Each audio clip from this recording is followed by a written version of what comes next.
White house में अमेरिकी सदर डोनाल्ड ट्रंप की मुलाकात, यूक्रेनी सदर ज़ेलेंस्की के साथ ये मुलाकात जो दोनों ममालिक के बेहतर ताल्लुकात के लिए थी, मादनी मुआहदों पर दस्तखत के लिए थी, लेकिन ये मुलाकात एक तकरार में बदल गई और बात बहुत आगे निकल गई। पूरे मीडिया के सामने तकरार होती रही और बात वहाँ जब डोनाल्ड ट्रंप ने यूक्रेनी सदर से कहा कि आप तो अमेरिका का शुक्र तक नहीं करते, अगर आपके पास हमारा असलहा और अस्करी साजो सामान ना होता तो ये जंग 2 हफ्ते भी आगे ना चल सकती थी। इसी वाले से बात करेंगे। मुजम्मिल सौरवर्दी साहब हमारे साथ स्टूडियोज में मौजूद हैं, जबकि हमें ज्वाइन किया साबिक सेक्रेटरी खारजा एजाज चौधरी साहब ने भी। एजाज साहब, thank you so much for having अस।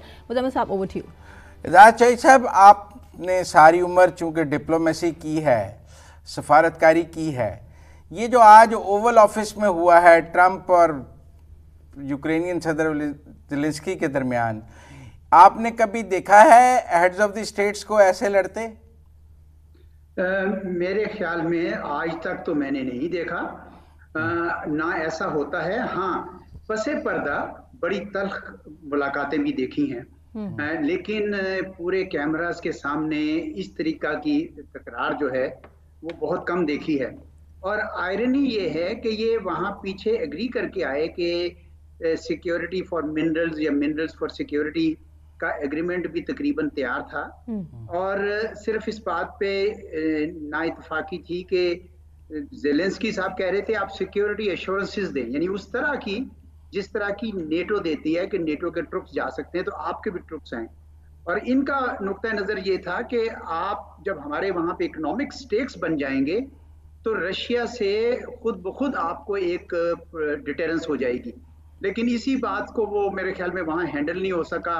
इन्होंने भी कुछ बरावडो खेला, ज़ेलेंस्की साहब ने भी, और जिस तरह डोनाल्ड ट्रंप साहब कह रहे थे कि भाई आप अपने कार्ड्स देखें, वो कहने लगा कार्ड्स तो मैं नहीं खेलता, we are not playing cards, लेकिन उन्होंने कहा नहीं कार्ड्स देखें आप, जिसका मतलब ये था कि आप अपनी सूरत हाल देखें। इस वक्त आपके साथ कोई खास उस तरीके से खड़ा नहीं हो रहा, यूरोपियन ट्रुप्स नहीं दे रहे, आप हम पे डिपेंडेंट है और आप इतनी बड़ी बड़ी बातें कर रहे हैं। तो ये जो जियो पॉलिटिक्स है बड़ी रूथलेस हो जाती है और आज उसका मुजाहरा हमने देखा था। अब आप क्या देखते हैं कि इसके बाद अमेरिका के पास क्या कार्ड्स हैं यूक्रेन के खिलाफ? क्या करेंगे डोनाल्ड ट्रंप ज़ेलेंस्की के साथ, क्या करेंगे?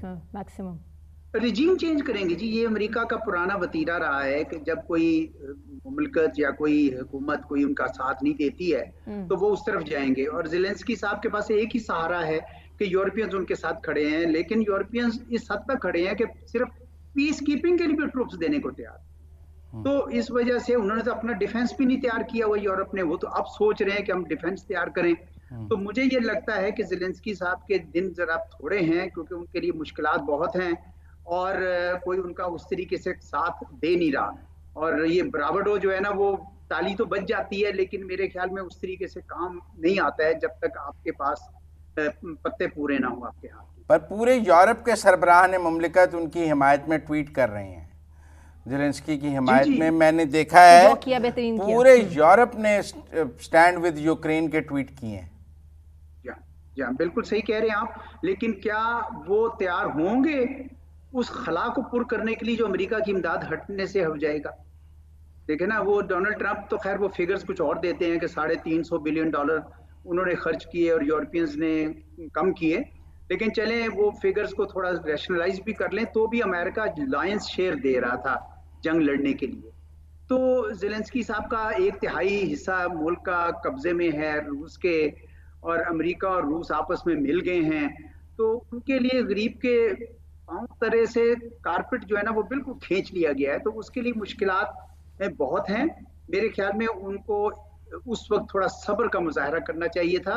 डोनाल्ड ट्रंप को तो और उनके साथियों को तो सूट करता है ये चीज, वो तो अमेरिका फर्स्ट के एजेंडा में है और वो अपनी आवाम को और अपने सपोर्टर्स को बताना चाहते हैं देखें हम किस तरह नेगोशिएट करते हैं।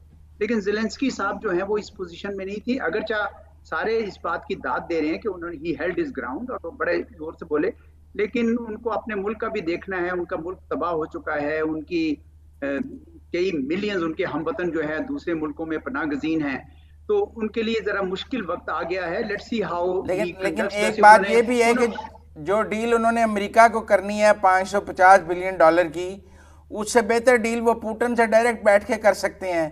उन्हें बजरिया अमेरिका क्यों दिफा लेना है, डायरेक्ट पुतिन से क्यों ना ले लें? तो वो बेहतर पोजीशन में नहीं होंगे अगर यूक्रेन और पुतिन डायरेक्ट बैठ जाते हैं तो? मेरे ख्याल में ये वो बहुत पहले कर सकते थे। और ये एक लिहाज से आपको याद ही है कि हम सारे ये कहा करते थे ये अमेरिका और यूरोप की प्रॉक्सी वॉर है रूस के खिलाफ बुनियादी तौर पर, और वो प्रॉक्सी वॉर का ये एक मोहरा बन गए। तो ये चीज तो आपको खुद देखे ना, जो लीडर होता है उसको ये देखना होता है कि उसने अपनी कौम को इस किस्म के खतरात से, मुश्किलात से बचाना कैसे। और अब इतनी मुश्किल उन पे आन पड़ी है। यूरोप के अपने मुश्किल हालात हैं। आप देखें कि यूरोप की अपनी कोई डिफेंस प्रिपेयर्डनेस कोई नहीं है। अब वो इस तरफ अगर जाएंगे, ये तो बड़े इन्होंने आराम का वक्त देख लिया। यूरोप ने इतना इतना जो पैसा वेलफेयर पे लगाते थे वो इसलिए क्योंकि इनके पास फौज के लिए कोई इनको कुछ नहीं लगाना पड़ता था। अब जब ये खर्चा उस पर बढ़ाएंगे, यानी यूरोप मिलिटराइज होने जा रहा है और साथ ही साथ फार राइट टेंडेंसीज आ रही हैं, तो सोहरवर्दी साहब मुझे ऐसा लग रहा है कि 1920 की दहाई एक 100 साल बाद दोबारा लौट रही है, जब यूरोप मिलिटेंट हो रहा है और उसके अंदर फार राइट उठ रहा है और साथ वो अपने आप को आर्म्स भी कर रहे हैं। तो मुझे कुछ ज्यादा अच्छा मुस्तकबिल नजर नहीं आ रहा दुनिया के अमन के हवाले से। नहीं तो क्या ऐसा नहीं है कि अब 100-200 बिलियन डॉलर यूरोप नहीं दे सकता इस वक्त जेलेंस्की को कि वो ये लड़ाई जारी रखें, या आपको लगता है यूरोप भी पैसे नहीं देगा, वो भी नहीं देगा, तो इनके पास सरेंडर करने के अलावा कोई ऑप्शन नहीं होगा? नहीं, यूरोप पैसे तो देगा, पैसे दे सकता है, उतने नहीं दे सकता जितना अमेरिका दे रहा था, लेकिन अपने ट्रूप्स नहीं देगा, क्योंकि ट्रूप्स तो नेटो ने देने थे। यूरोपियन के अपने पास तो आपने देखा कि सिर्फ यूके ने कहा था कि हम पीस कीपिंग देंगे बशर्ते कि अमेरिका सिक्योरिटी गारंटीज दे।